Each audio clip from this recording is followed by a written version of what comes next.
कमाल के पंजाबी सिंगर अमृत मान। दिलजीत दोसांझ के साथ काम करने का एक्सपीरियंस आपका कैसा रहा? दिलजीत दोसांझ पाजी अगर किसी के साथ कोलैब करते हैं, कोई भी हो हॉलीवुड से, तो उनके लिए भी बहुत बड़ी बात होगी। दिलजीत पाजी वैसे कैलिबर के आर्टिस्ट हैं, इतना डिसिप्लिन, इतना काम को लेके डेडिकेशन, इतना हर चीज़ को लेके वो पर्टिकुलर हैं कि हर चीज़ में उनको, इवन पोस्टर जो गाने के होते हैं। बॉर्न टू शाइन गाना बहुत हिट हुआ जी। आपने लिखा उसको, जी। दिलजीत पाजी ने आवाज़ दी। जी। वो गाना लिखने के कितने पैसे मिले? इंस्टाग्राम पे आपकी डीपी में अभी भी सिद्धू मूसेवाला के साथ आपकी तस्वीर है लगाई हुई है, आपने हटाया नहीं है उसको। जी। तो कैसा था उनके साथ रिश्ता? मेरे दिल में हमेशा ये मलाल रहेगा कि मैं पंजाब में अगर होता, जब वो हमारी 24th या 25th को जो बात हुई थी, तो हम कुछ ना कुछ ऐसा मैनेज कर लेते कि शायद ये दिन ना आता। किसी ने सोचा नहीं था कि ये दिन आएगा। उसने बोला था कि पाजी आप जब भी लैंड होगे तो I will pick you up from the airport और आपके घर में रुकेंगे और इधर ही रहूँगा मैं चंडीगढ़ में, I will feel more safe. उसने बोला ये। Sensodyne K presents Lallan Top Adda, co-powered by Uttar Pradesh Tourism. Celebration partner Morpheus Dare to Dream. Associate sponsor SBI Life Insurance. Sensodent, toothpaste for sensitive teeth. अगले हमारे मेहमान हैं बहुत कमाल के पंजाबी सिंगर, एक्टर और लिरिसिस्ट। इनको भी शर्मा अंकल ने शाम की चाय पीते वक्त इनके पापा को बताया था कि बेटा इंजीनियरिंग कर लो, बहुत स्कोप है। तो इन्होंने बीटेक कर ली थी। फिर इनको अपनी रियल कॉलिंग पता चली। दिलजीत दोसांझ, एमी विर्क, गिप्पी ग्रेवाल और जैज़ी जैसे कई नामचीन स्टार्स के लिए इन्होंने गाने लिखे। उसके बाद खुद से देसी ड्रम से गाने की शुरुआत की। ट्रेंडिंग नखरा, बम्बिहा बोले जैसे कई सुपरहिट गाने गाए। चन्ना मेरे यहाँ फिल्म से एक्टिंग डेब्यू किया। सनी देओल की जट फिल्म का टाइटल सॉन्ग भी गाया है। संजय दत्त के साथ भी कोलैबोरेशन किया है और इन दोनों अपने वायरल गाने फील्स को लेकर चर्चा में हैं। इनसे बातचीत करेंगे मेरे साथी कुलदीप। जोरदार तालियों के साथ मंच पर स्वागत करिए कमाल के पंजाबी सिंगर अमृत मान का।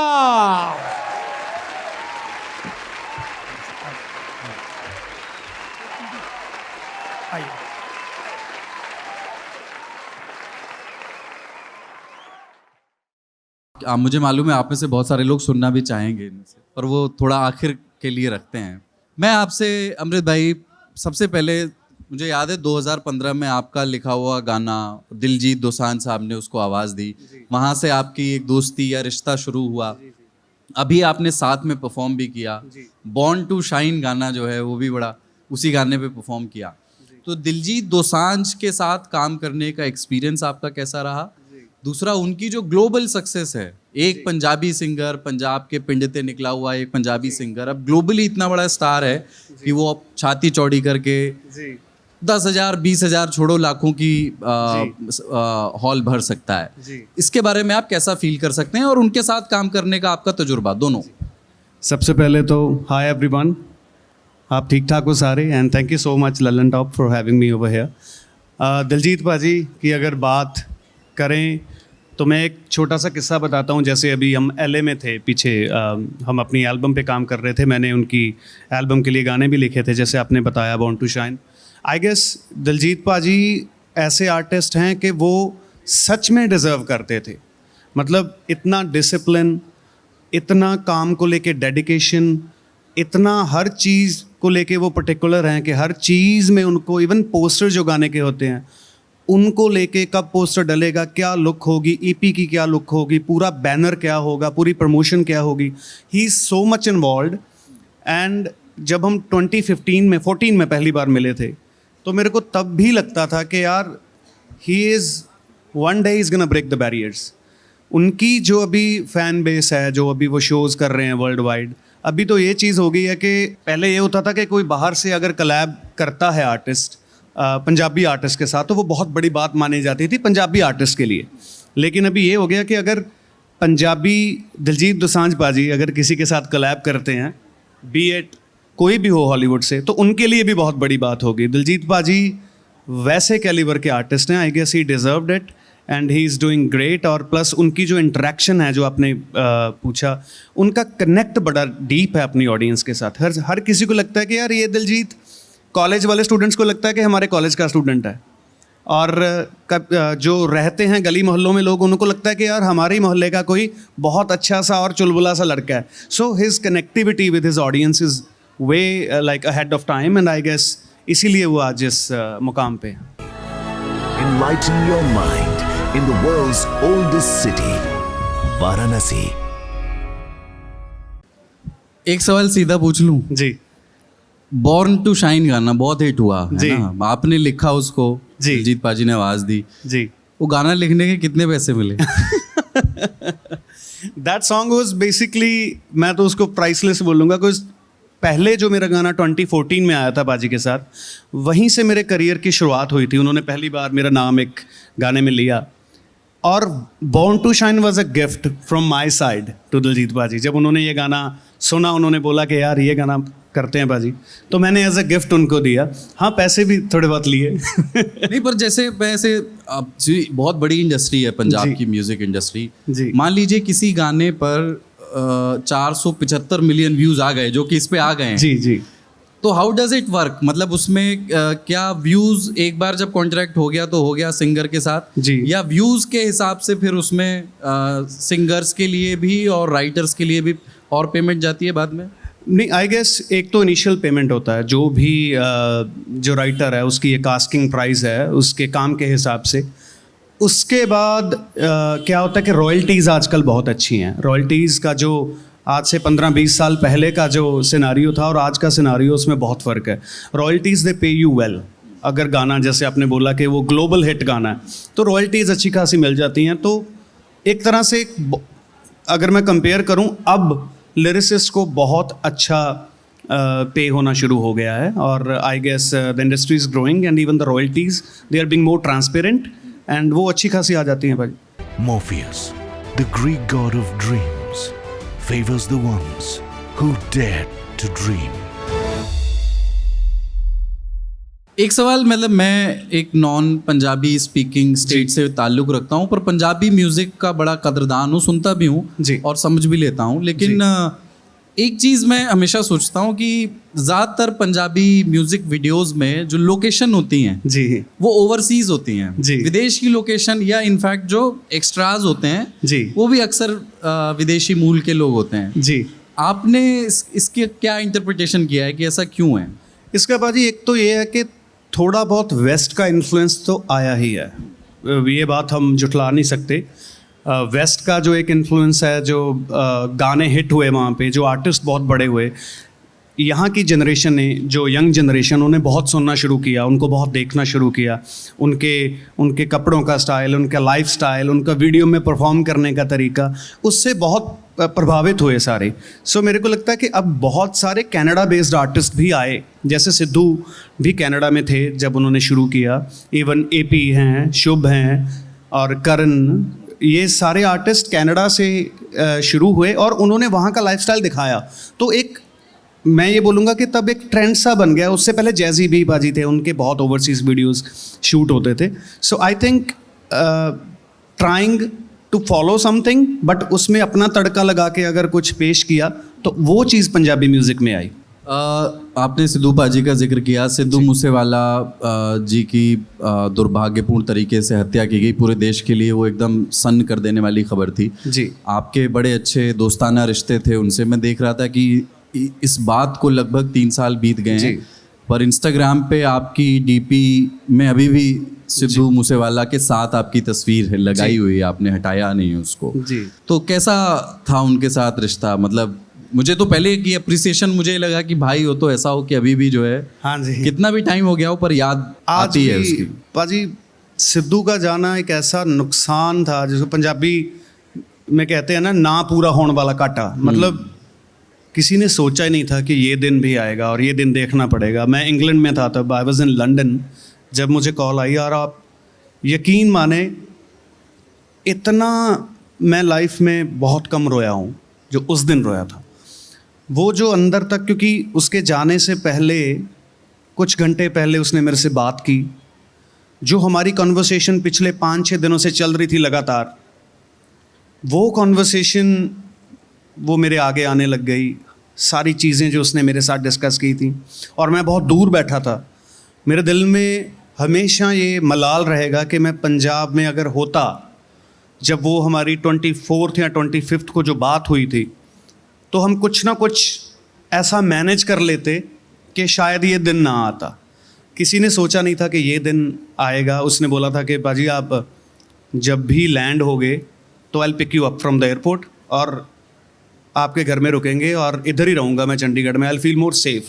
उसने बोला ये, लेकिन वो दिन कभी नहीं आया। 29th वॉज द डेट, जो काला दिन मैं उसको बोलूँगा, वो आया और एकदम से सबको हिला के वो चला गया। और यकीन मानो पंजाब में क्या दुनिया में जिसको ये खबर मिली, उस दिन किसी ने खाना नहीं खाया होगा जो हमने फील किया। सो सिद्धू के साथ जो बॉन्ड था, जो कनेक्शन था, वो हमेशा मेरे दिल में रहेगा। जो बातें उसके साथ मैंने शेयर की ऑफ द गाने और ये इनसे हट के जो हमने बातें शेयर की, वो हमेशा मेरे दिल में रहेंगे।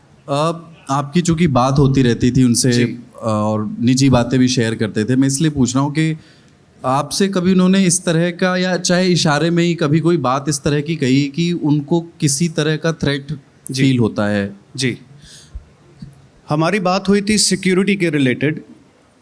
वो भी चाह रहा था कि सिक्योरिटी बढ़ाई जाए और उस तरीके में मैं कैसे हेल्प कर सकता हूँ, यही डिस्कशन चल रही थी। और 22 को पहली बार, 22 मई को पहली बार सिद्धू ने इस बात का मेरे से जिक्र किया, और फिर 25 को किया। लेकिन जो 25 और 6 में जो कन्वर्सेशन थी, उसने पहली बार तब सिद्धू ने मेरे साथ शेयर किया कि यार समथिंग इज़ नॉट ओके, और मेरे को कुछ सही नहीं लग रहा। कुछ खबरें हैं, जो फीलिंग है वो पॉजिटिव नहीं है, थ्रेट परसेप्शन है जो बिल्ड हो रहा है। तो he was trying to he was making efforts including me कि सिक्योरिटी जल्दी से जल्दी हो जाए। तो बात हमारी ये हुई थी, सिद्धू ने भी बोला था कि बाजी आपने 5 दिन में आ ही जाना है, तो आप जब भी आए पहला काम हम सिक्योरिटी का, किसी को भी जाएंगे, इकट्ठे जाएंगे, रिक्वेस्ट करेंगे कि सिक्योरिटी मिल जाए। लेकिन अनफॉर्चुनेटली वो दिन आया नहीं, और 4 दिन के बाद ही ये चीज़ हो गई। और जैसे मैंने आपको बोला कि एक चीज़ मरते दम तक मेरे दिल में रहेगी कि काश मैं उस दिन या उन दिनों में पंजाब में होता। How do you feel about it? Punjab के बहुत सारे सिंगर्स, पंजाब की म्यूज़िक इंडस्ट्री के बड़े बड़े नाम बिना सिक्योरिटी के ट्रैवल नहीं कर सकते। जी, आप भी आए हैं, मैं देख रहा हूँ सिक्योरिटी आई है, मजबूरी है मतलब। जी, लेकिन ऐसी इस इंडस्ट्री में ऐसी क्या खास बात हुई, या जो ये कहते हैं कि वहाँ गैंगस्टर्स बहुत निकले, जो अब बहुत सारे विदेश में भी हैं और वहीं से ऑपरेट करते हैं, बहुत सारे जेल से ऑपरेट करते हैं, बट ऐसा क्या हुआ कि इंडस्ट्री के लोगों को जो है अपनी जान को लेकर के थ्रेट महसूस होने लगा? मेरे को आपकी फीलिंग क्या है इसके बाद? मुझे पाजी पहले ये लगता था कि शायद बहुत पहले, आज से 5-6 साल पहले ये लगता था कि शायद किसी पर्सनल टेंशन्स या पर्सनल तनाव की वजह से आर्टिस्ट जो हैं इन्वॉल्व हो जाते हैं, पहले लगता था। लेकिन जब मेरी गाड़ी चेज़ हुई, जब मेरे पे गन पॉइंट हुई, तो वो जब मैंने फील किया कि मेरा तो किसी के साथ कोई लेना देना भी नहीं था। और फिर जो थ्रेट कॉल्स हैं वो तकरीबन 70% आर्टिस्ट को आई उस टाइम पे। मैं बात कर रहा हूँ, स्टार्ट हुआ था 2018 के आसपास, और अब तक भी गाए बगाए हम, अब भी जो आपने बोला सिक्योरिटी है, अब जो टेंशन्स हैं पंजाब में इसको लेके, it's not positive to be honest. आप हमेशा आपके माइंड में, क्योंकि आपका परिवार है, आपकी फैमिली है, आर्टिस्ट जैसे मैं अपने गाने खुद लिखता हूँ, खुद गाता हूँ, आदमी गानों की तरफ फोकस करे या अपनी ज़िंदगी बचाने की तरफ फोकस करे, तो दो चीज़ों को अगर चूज़ करोगे तो हर एक बंदा ज़िंदगी चूज़ करेगा। सो मैं तो यही प्रे करता हूँ कि ये जो दिन हैं, ये जो काले दिन हैं, ये कब छटेंगे इंडस्ट्री से, क्योंकि ऑल ऑफ अ सडन जब किसी से भी बात होती है सभी बोलते हैं कि यार हमको भी कॉल आया, हमको भी कॉल आया, किसी को बहुत बड़े लेवल पे थ्रेट आया, किसी से पैसे मांगे गए, किसी से गाना मांगा गया। सो ये जो कल्चर है जो 90s में बॉम्बे में था, वो सेम रेप्लिकेट होके अब वहाँ पे पंजाब में चल रहा है। वापस आते हैं, म्यूज़िक की बात करते हैं। अभी सनी देओल की हालिया रिलीज फिल्म जाट का टाइटल सॉन्ग आपने गाया, जी ये कैसे मिला आपको गाना, और सनी पाजी के साथ काम करने का अवसर कैसा रहा, क्योंकि उन्होंने आपको प्रमोशन के लिए भी फिर हैदराबाद में बुलाया? जी उनके साथ पलहेड़ी पाजी होते हैं जो पंजाब से हैं, वो उनके साथ ही होते हैं, गुरप्रीत पाजी, ज्ञानी जी बोलते हैं हम उनको। उन्होंने मेरे नंबर पे कॉल किया और वो सनी पाजी के साथ थे। उन्होंने बोला कि पाजी आपका जो स्टाइल है, जो टेस्ट है गानों का, वो ज़्यादा beat songs, up beat Punjabi गाने, वैसा बम्बीहा बोले टाइप एनर्जी वाला गाना चाहिए। अगर एनर्जी वाला गाना हमको टाइटल रखना है मूवी का, तो फिर उन्होंने मुझे हैदराबाद बुलाया। थमन जो साउथ के बहुत बड़े म्यूज़िक प्रोड्यूसर हैं, उनके साथ फिर मैं बैठा और एक ही दिन में गाना बना, और बाद में तो आपके सामने ही है सब कुछ। आप क्रिकेट के भी बड़े शौकीन हैं, बहुत। फेवरेट क्रिकेटर्स कौन कौन से हैं? मतलब मैं बाजी थोड़ा सा ओल्ड स्कूल हूँ, मुझे सचिन पाजी, सचिन पाजी, लेकिन AB de Villiers was my favourite, Brian Lara was my favourite, and Sachin paaji तो इनफैक्ट वो तो इंडिया में तो जो उनकी विकेट गिरती थी टीवी बंद हो जाते थे, और उनको देख देख के ही क्रिकेट जो है फॉलो करनी शुरू की। लेकिन AB de Villiers is my all time favourite. 360 degree. जी लेकिन जो करंट टीम है, मतलब मुझे मालूम है कि आपका इंटरेस्ट है, तो मैं पूछ लेता हूँ जी उसमें लेकर के। अभी T20 टीम की बात मैं कर रहा हूँ जी। आपने अपनी कोई ऐसे अपने मन में प्लेइंग 11 बनाई है? जनरली लोग बनाते हैं हमारे यहाँ क्रिकेट जी। प्रेमी, और वो कहते हैं कि मैं इससे सहमत हूँ, ये तीसरे नंबर पे बस मैं इसकी जगह इसको रखूंगा, दूसरे पे इसकी जगह इसको रखूंगा। जी। अभी जो कॉम्बिनेशन है आपके हिसाब से परफेक्ट है, कुछ चेंजेस की जरूरत? अभी परफेक्ट है, लेकिन there are still few things जो हो सकती हैं, जो मुझे लगता है। मेरे को लगता है कि अर्शदीप सिंह ऐसे बॉलर हैं जिनको बाहर T20 में तो उनका बैठना तो बिल्कुल मेरे को समझ में नहीं आता, क्योंकि वर्ल्ड कप उन्होंने जिताया, ओवरसीज़ कंडीशन में लेफ्ट आर्म बॉलर हैं, दोनों तरफ स्विंग होता है उनका, और उनकी परफॉर्मेंसेस उनके बैक पे हैं, जो उन्होंने क्रूशियल ओवर, जैसे फाइनल में वर्ल्ड कप के second last over I guess उन्होंने डाला था, और इतने प्रेशर गेम में अर्शदीप पाजी की जो परफॉर्मेंस निखर के आई, और उसके बाद उनको और ज़्यादा इंटरनेशनल मैच खिलाने चाहिए थे, जो मेरे को लगता है कम खिलाए गए। वो एक चीज़ है जो मुझे लगती है। अभिषेक शर्मा को लेके होपफुल? जी, Abhishek Sharma is a like flamboyant player, हमारे पंजाब से हैं, और बहुत खुश होते हैं उनकी बैटिंग देख के।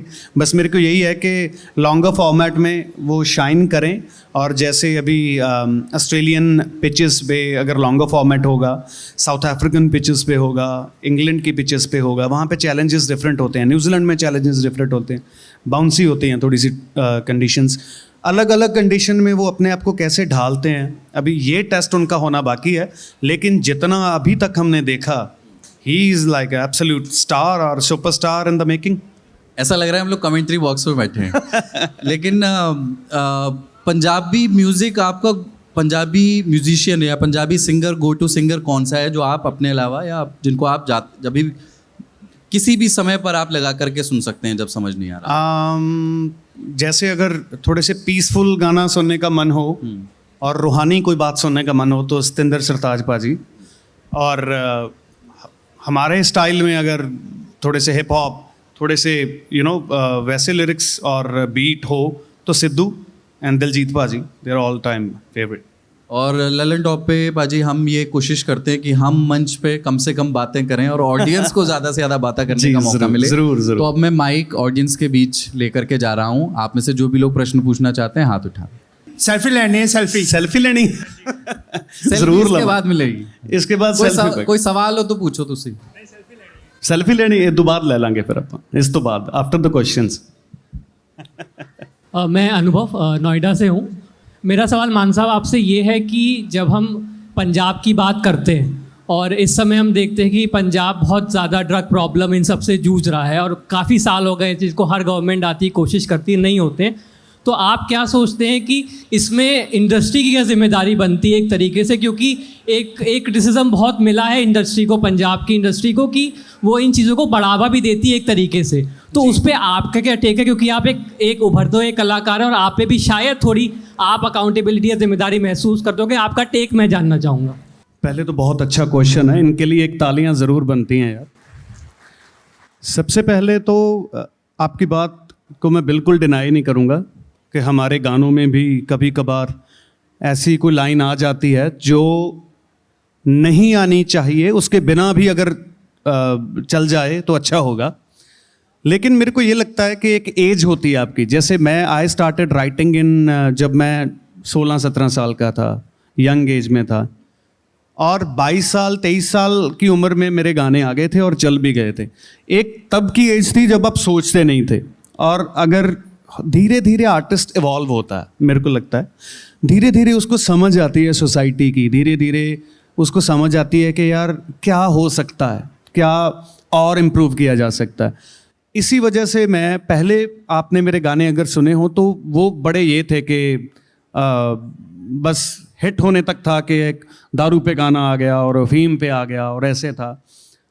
लेकिन उसके बाद मेरे को जब ये रियलाइजेशन हुई तो मैंने मोर फैमिली सॉन्ग्स भी रिलीज़ किए। आज भी हर साल मैं 2 गाने ऐसे रिलीज़ करता हूँ कि जैसे अगर कोई मेरे को सच में फॉलो करता है तो वो ये चीज़ें भी मेरी फॉलो करे। और आपने जो दूसरी बात कंट्रीब्यूशन का किया, वो ये है कि हम सब अपनी गवर्नमेंट के साथ हैं। हमारी रेगुलर बात भी होती रहती है कि हमारी ओर से क्या इनिशिएट किया जा सकता है, हम कैसे हेल्प कर सकते हैं, और कैसे इवन कि मैं तो जो अभी गेम्स हुए थे पंजाब में, खेड़ा वतन पंजाब दियाँ, उसका जो मेन ओपनिंग सेरेमनी थी, उसमें मैं और रंजीत बाबा हम बिल्कुल फ्री ऑफ कॉस्ट गए।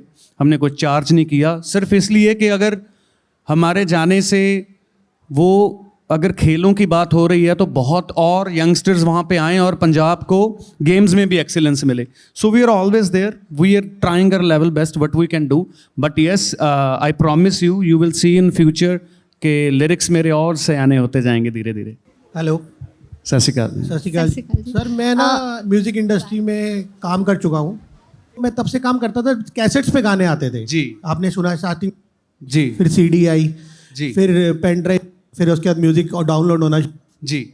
आप तब की स्ट्रगल जो पंजाबियों के सिंगर्स की थी जी। और आज की स्ट्रगल्स में क्या फ़र्क दिखते हैं? पाजी, पहले क्या था कि सोशल मीडिया नहीं था, सोशल मीडिया प्लेटफॉर्म्स नहीं थे, कोई भी प्लेटफॉर्म एग्जिस्ट नहीं करता था। ये Spotify, YouTube and all that ये एग्जिस्ट नहीं करते थे। तब की स्ट्रगल ये होती थी कि आर्टिस्ट जिसको भी गाने का शौक है, वो लेबल्स, जो कंपनीज होती थी, बड़ी बड़े जो लेबल पंजाब में थे, जो भी थे तब एग्जिस्टिंग, उनको अप्रोच करते थे, उनके पास जाते थे, उनसे टाइम लेते थे। 2-2 दिन, कभी कभार वो टाइम भी नहीं देते थे, बाहर बैठ के वापस आ जाते थे। वो स्ट्रगल के दिन ऐसे होते थे, और वहाँ पे बहुत मुश्किल हो जाता था अपने टैलेंट को बाहर लेके आना। सिर्फ एक दूरदर्शन एक ऐसा प्लेटफॉर्म था, वहाँ पे गाना अगर आपका आ गया और चल गया तो आप रातों रात स्टार बन जाते थे।